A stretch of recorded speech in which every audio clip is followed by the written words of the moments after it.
What's going on, y'all? It's MC333 back at it again with another one, another StarCast report. We got the sun in Cancer, and we have the moon in Pisces. What does this mean for the collective? What does this mean for the zodiac energies?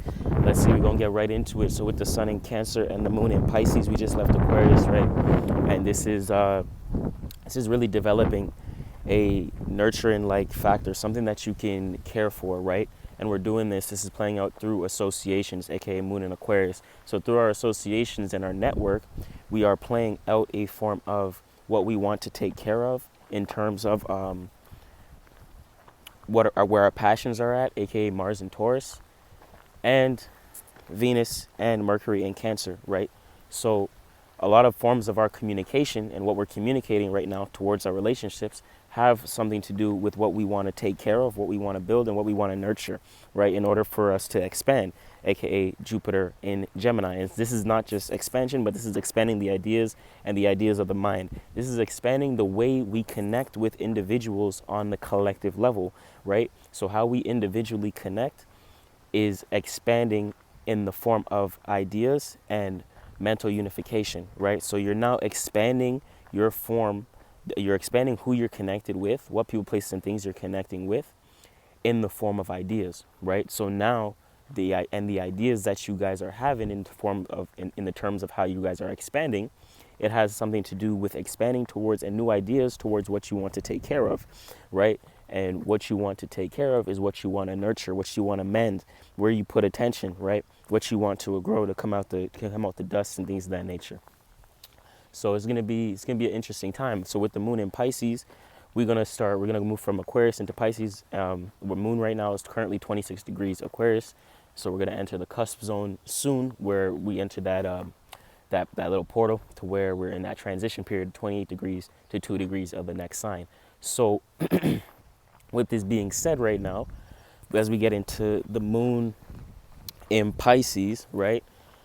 This is the mutable waters. This is the subconscious, the deep unconscious of the mind and of your state of being, right? This is the unconscious behaviors and subconscious behaviors that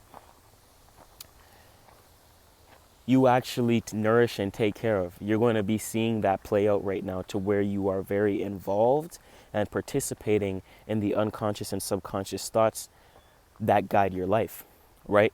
So you're going to notice certain flow states that are happening either now or starting to happen that you're going to continue to flow into because the sun is in Cancer, right? So this is developing a new feeling state towards your dreams and your sub and unconscious mind, right?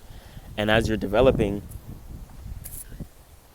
these new feeling states towards your sub and unconscious mind and state of being, this new feeling state is what's going to put you in the position to attract what's meant for you, to attract what you're looking to attract. And this is where we're stepping into a very powerful manifestation period. This is why I also say Cancerians are one of the most powerful zodiac signs, just because of the feeling state. It's cardinal water, so it's always initiating, right? So when we initiate, hopefully it's not too windy. When we're initiating things based upon emotion, that's actually how we manifest, because that's our vibrational state, right? The key is to not always act on emotion, because that can lead to disruptive situations, right? So it's to understand how we feel and what feelings to actually act on, because obviously there's certain feelings that we shouldn't act on, right? There's certain feelings, certain triggers, certain emotions that we shouldn't act on, and that we need to more so learn from, right? Again, this is how we get shadow work and things of that nature. So be mindful of that, right? There's other feelings and things of that nature that we act on that's good to act on, because that's a strong feeling state. And then when we act on that, we attract that, because that's our vibration, right? That vibration, the positive feeling state, is in alignment with the frequency that we align with, right? You can only really feel based upon the frequency you're at. You're going to notice yourself developing new or different feelings when you shift the frequency. And when you shift your frequency, you will notice that certain thoughts and certain things don't resonate within your space, right? Resonate within your spirit, So as we shift that frequency, you get new thoughts. As you start to get new thoughts, this is how we shift the frequency, by shifting your thought patterns, right? This is how you can consciously do this. When you shift your thought patterns consciously, and this is something that happens automatically all the time. When we go into different rooms and you have different thoughts, your frequency is shifting because of the impact or the influence of the other spirit in the room. They're on a different vibrational resonance, right? So before I get too far into that, that is the breakdown of the frequency. So when you consciously are changing your frequency, aka consciously changing the thoughts that you have, right? The congruence, the conscious awareness to change your thoughts. This is you changing the frequency readily, right? And as you're changing the frequency, certain emotions don't no longer resonate with you, right? This is how you notice. This is how you know you're shifting your frequency. Certain emotions no longer resonate with you. And whether you need to know, are you changing your frequency in a positive way or defeating way, right? Negative, etc., or bad, whatever you want to call it, whatever is in alignment to you. Of course, there's a general theme of that, but obviously, if your life is improving and you're feeling better and things of that nature, you're shifting for the better. If it's getting worse and you're experiencing worse things in your life, then that's probably not the frequency you should be on, right? And then that obviously has context to it too, because as we're shifting frequencies, certain things dismantle at the same time as well, because we're shifting our reality. So it can seem like it's kind of chaotic sometimes, but it's actually shifting for the better. But that has to happen in order for us to actually embody the shift. So there's different there's spectrums to it, right? Everything isn't so black and white. Some things are. So it's really to look at it simply, though. You got to look at it simply. I talk about everything in a very simplistic manner. I try not to get too woo-woo about things and things of that nature. But this is exactly what's going on, guys. So with the moon in Pisces, this feeling state and this initiation with the sun in Cancer, you are going to be initiating what you subconsciously trained yourself to do. So with the sun in Cancer, you're going to be in a feeling state that's so powerfully strong. That's going to be the initiation to where your subconscious feelings or your subconscious ideas and dream state actually comes to life, because you are actually initiating how you feel towards that. It's like you're embodying that right now in this moment. Neville Goddard and things of that nature, if you guys are aware of these, of him, things of that nature, speaks about the imagination. He refers to the imagination as God and things of that nature. If you understand, right, certain things, then you kind of realize, right, that feeling state, and that it's a powerful thing. So Cancer, the sun in Cancer, right? The sun is our actions, so we're gonna be acting on this feeling state, and this can play out as a terrible thing too. Don't act on emotions that don't serve you, right? Don't act on triggers and things of that nature, because you will play that out right now, especially with the moon in Pisces. The moon in Pisces is offering that delusional energy, and if you are delusional and not emotionally intelligent, you may just act on something based upon a trigger, a trauma bond, or a trauma effect, and you may act on that, and it may play out as a crazy scenario because you overreacted, right? And sometimes when you're emotional, we can overreact. So it's important to understand your emotions at this time. There's a lot about learning your emotions right now. It's also giving, the moon is also sextile Mars in Taurus. So this is also giving us some more drive, passion, and motivation towards our values, right? So, and not just that, but the passion, motivation, and desire that we have right now is to create a farther level of value, and farther level of stability, right? So this is also taking your passions and your motivations and your desires and creating a foundation around it, right? What can you do right now with this alignment that's helping you, giving you an opportunity?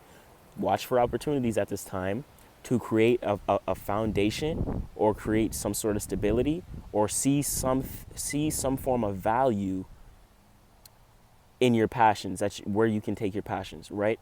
If you're seeing value What passions do you value to to yourself, for yourself, that you can create stability on in the future? Two, if it's motivations, what motivates you to create your stability? What motivates you to go to work? What motivates you to put the work in, right? What motivates you to want the luxury, to want to indulge? That's that Venus, that Taurus energy.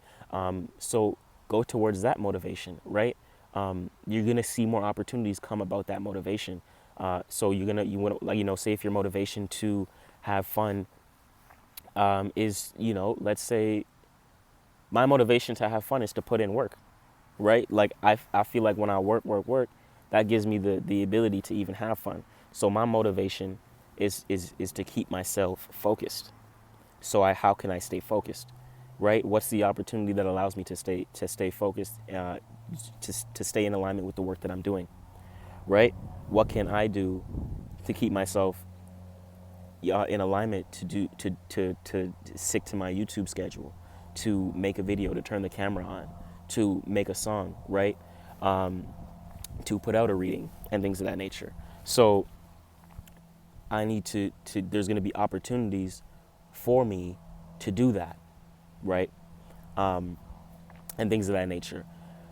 In terms of desires, what opportunities are you getting right now for your desires to become tangible, to manifest, for you to see value in your desire, or for you to be motivated by the desire that you have, right? This is also Mars in Taurus is also the ability to, I want to say, calm the war. And I really do feel like Mars in Taurus, because Taurus is the opposite of Scorpio. Scorpio is ruled by Mars partially. Mars deals with war, aggression, passion, motivation, desires, and also separation as well. And this could be separating or leaving a workplace, getting noticing conflict within the workplace, right? So this can give opportunities to actually have more conflicts in the workplace as well, right? You may notice separations or wanting to break free from your workplace in some way, shape, or form. Maybe you no longer value your workplace, right? Maybe you notice a shift in your work, etc. That's where a lot of energy is going, and maybe you want to shift that around this time. You will notice that opportunity to do so with the moon in Pisces. So be mindful of that, guys. As far as now, we're getting 12 minutes in. This is the extended Starcast report. I'll see you guys soon. Appreciate you tapping in. Make sure you guys go check out the channel, MC333. Shout out to everyone supporting. Shout out to everyone subscribing. Stay in alignment. If you guys are looking for readings, you guys can book down below, MC333 official at proton.me or beacons.ai/MC333 to book all your astro or tarot card readings. Tarot card readings coming this week. Stay tuned. See you guys soon.